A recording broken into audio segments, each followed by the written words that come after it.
Hello viewers, hope you're doing well. Today in this video, we will see how can we get the user by ID from the Firestore in React. So let's get started.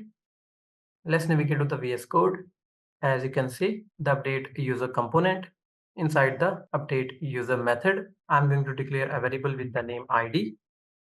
So we have to get the ID from the URL. So let me call here use params. After this, I'm going to copy the code from the host user component. Let me copy these imports. Let me add in the update user. Let me shift the use param with the use navigate hook. Now after this, I'm going to copy the use navigate hook, use state, handle input change, and the handle submit method. Let me add after this. As you can see the use navigate hook. After this, we have a use state where we have a different input fields that we have first name, last name, email, and the phone. After this, we have a handle input change method. This method will get the event and it will clone the input value. After this, we have a handle submit method where we have a try and the catch block. So let me comment these. After this, I'm going to copy the HTML code. Let me add in the update user component. So I'm going to update here the caption of the form that we have update user. After this, we have an input that is a first name. Second, we have last name. Third, we have email. At the last, we have an input for the phone. After this, we have a button with the caption update user. On the click of the update user button, we are calling the method that is a handle submit. And on the on change event, we are calling the method that is a handle input change to clone the input value. Let me copy this. Let me add after the imports of the update user. Let's navigate to the browser. Click on the edit icon of this user. As you can see, the form with the caption update user, where we have a different inputs like first name, last name, email address, and the phone number. At the last, we have a update user button. Now I'm going to copy the code from the dashboard component that we have a useEffect hook.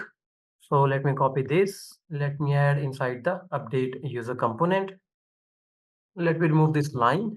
Let me add try and the catch block. The catch block will catch an exception. So let me catch here the error. And I'm going to add here the console.error to print the error message in the console. So it will be a console.error and we have to print the error message that we have error.message. Let me shift this line inside the try block. So here I'm going to call the method that is a get doc because we have to get only one document. Inside this, I'm going to call here doc. Inside the argument of the doc, we have to pass here the DB object that we have created in the firebase.js file. After this, we have to pass here the schema name that is the users. At the last, we have to pass here the ID. So we are saving the fetched document to this object that we have response. After getting the document, I'm going to add here the if condition where we have to check if the response dot exists. Then we have to set form data. Inside the argument of this, we have to pass here response dot data. Otherwise, we have a else block where we have to print the string in the console that is a no such document found. So let me add here the console.log and the string that we have no such document found. Let me remove this. Let me update here the method name that we have fetch user. Inside the dependency array of the use effect, I'm going to pass here the ID that we are getting from the URL. After this, I'm going to import here the use effect hook. Let me remove here the unnecessary imports. Now you can take a look of the update user component.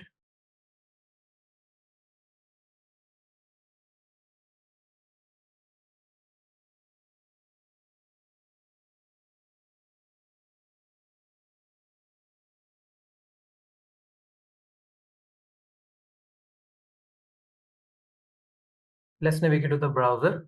As you can see, we are getting here the user details. Let's go back to the dashboard and I'm going to click on the edit icon of this user. As you can see, we are getting here the user details.